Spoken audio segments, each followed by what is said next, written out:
hasratku, rinduku memuji, memulia. Bapak Ibu yang terkasih, untuk kali ini saya akan mengajak kita membahas tentang malaikat. Ini tema yang jarang kita bicarakan, jarang kita bahas, padahal kegiatan-kegiatan malaikat itu masih terus berlangsung sampai saat ini. Jadi di awal saya mau sampaikan dulu, jangan salah paham. Yang disebut malaikat itu bukan perempuan, malaikat itu laki-laki. Makanya malaikat Gabriel, malaikat Mikhael. Banyak orang berkata, oh cantik kayak malaikat. Tidak, malaikat bukan perempuan, malaikat itu laki-laki. Lalu yang kedua, malaikat itu tidak bersayap sebenarnya. Malaikat sama dengan manusia biasa. Itu dalam penampakan mereka ketika mereka memakai tubuh jasmania. Mereka muncul dan tampak seperti manusia tanpa sayap.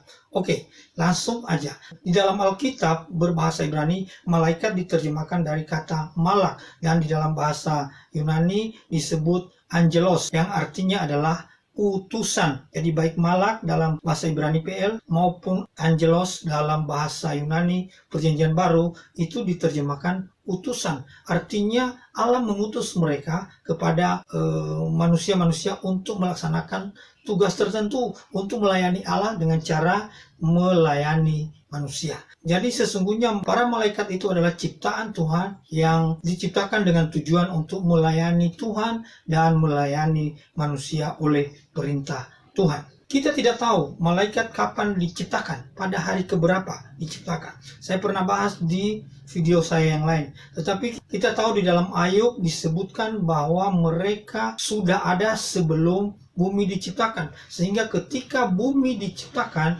langit dan bumi dan alam semesta diciptakan, mereka bersorak-sorak. Jadi mereka telah diciptakan sebelum langit dan bumi diciptakan. Sebelum saya lanjutkan, saya akan bacakan salah satu ayat buat kita. Biarlah ketika firman ini dibacakan, kita dengar, kita hayati, dan firman itu timbul dalam hati kita sehingga kita bertumbuh secara rohani. Dalam Ibrani pasal yang pertama, ayat yang ke-13. Dan kepada siapakah di antara malaikat-malaikat dia berkata, duduklah di sebelah kananku sampai kubuat musuh-musuhmu menjadi tumpuan kakimu. Ini yang lebih penting, ayat 14. Bukankah mereka semua adalah roh-roh yang melayani, yang diutus untuk melayani mereka yang harus memperoleh keselamatan. Sesungguhnya, sekalipun kita jarang membicarakan para malaikat ini, namun sesungguhnya mereka ini ada di antara kita.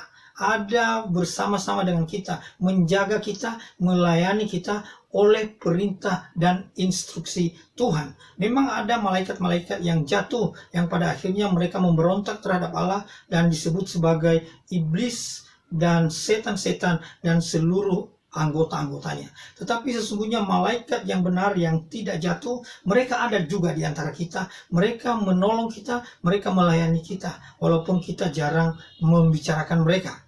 Bahkan di dalam salah satu bagian ayat-ayat yang lain disebutkan bahwa anak-anak kecil itu ada malaikat-malaikat yang menjaga dan memelihara mereka. Makanya dulu orang-orang tua berdoa, ya Tuhan, utuslah malaikatmu untuk menjaga menolong kami dari perjalanan-perjalanan yang kami lakukan. Kami mau berangkat melayani, utus malaikatmu untuk menjaga kami. Jadi ada malaikat yang menjaga kita, ada malaikat yang menolong kita. Jadi sesungguhnya malaikat itu ada di antara kita untuk saat ini, walaupun tidak kelihatan. Saya akan coba tunjukkan bukti-bukti di dalam ayat Alkitab buat kita. Mereka bersukacita apabila satu orang berdosa bertobat, membebaskan orang percaya dari ancaman bahaya, membawa berkat kesembuhan atas manusia, mengantarkan jawaban atas doa, kadang-kadang membantu penafsiran mimpi dan penglihatan yang bersifat nubuatan, memberikan kekuatan kepada umat Allah, melindungi orang-orang kudus yang takut akan Allah, berperang melawan kuasa setan-setan, membawa roh orang percaya yang meninggal dunia ke Firdaus, mengarahkan orang percaya dalam bersaksi. Jadi Bapak Ibu, ada kasus-kasus ketika Petrus, Rasul Paulus berada di dalam penjara, mereka dilepaskan oleh para malaikat. Jadi malaikat-malaikat berperan, bertugas menolong mereka. Saya yakinkan kita bahwa sampai hari ini, sampai saat ini, malaikat ada di antara kita, dan untuk kasus-kasus tertentu, untuk keadaan-keadaan tertentu, malaikat bertindak oleh perintah Tuhan untuk menolong kita. Jadi ketika kita masalah dalam pelayanan, ketika sedang ada keadaan-keadaan darurat, jangan takut, sebab ada malaikat yang menjaga kita. Ada malaikat yang akan menolong kita. Untuk saat ini, kita belajar tentang malaikat supaya kita ingat dan kita kuat bahwa di zaman Perjanjian Lama, malaikat-malaikat menolong orang-orang yang kudus, yang ketakutan. Termasuk kasus Bileam juga ya.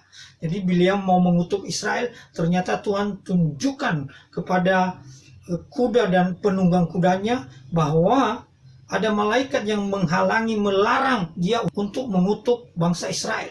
Ada banyak kasus lain. Orang-orang Israel ketakutan akan diserang, tetapi Tuhan singkapkan penglihatan mereka bahwa ada pasukan malaikat yang menolong mereka. Demikian di zaman Perjanjian Baru, ada malaikat-malaikat yang menolong banyak orang-orang percaya. Petrus dan kawan-kawan, Paulus dan kawan-kawan ditolong, dilepaskan dari penjara, dari belenggu oleh para malaikat. Jadi Bapak Ibu yang terkasih, dengan pembacaan firman Tuhan, pengungkapan tentang kegiatan para malaikat di antara kita untuk saat ini, saya yakinkan kita untuk tetap kuat, untuk tetap yakin, untuk tetap melaksanakan pelayanan-pelayanan kita, dan kita tidak akan takut, kita tidak akan gentar dengan suatu keadaan-keadaan yang mungkin membahayakan bagi kita. Karena kita percaya Tuhan mengutus malaikat-malaikatnya untuk menjaga, untuk menolong, dan melayani kita. Di padang gurun sendiri pun, malaikat-malaikat melayani Tuhan Yesus ketika ia sedang berpuasa di padang gurun. Akan tetapi, jangan pernah sekali-sekali kita menyembah para malaikat. Malaikat adalah ciptaan Tuhan, jadi mereka tidak layak disembah. Kita hanya menyembah kepada Allah Tritunggal. Mari kita terus memuliakan Tuhan, mari kita terus menyembah Tuhan, dan biarlah hidup kita menikmati persekutuan yang indah dengan Tuhan, sambil kita terus meninggikan dan memuliakan Dia. Amin. Hidup hasratku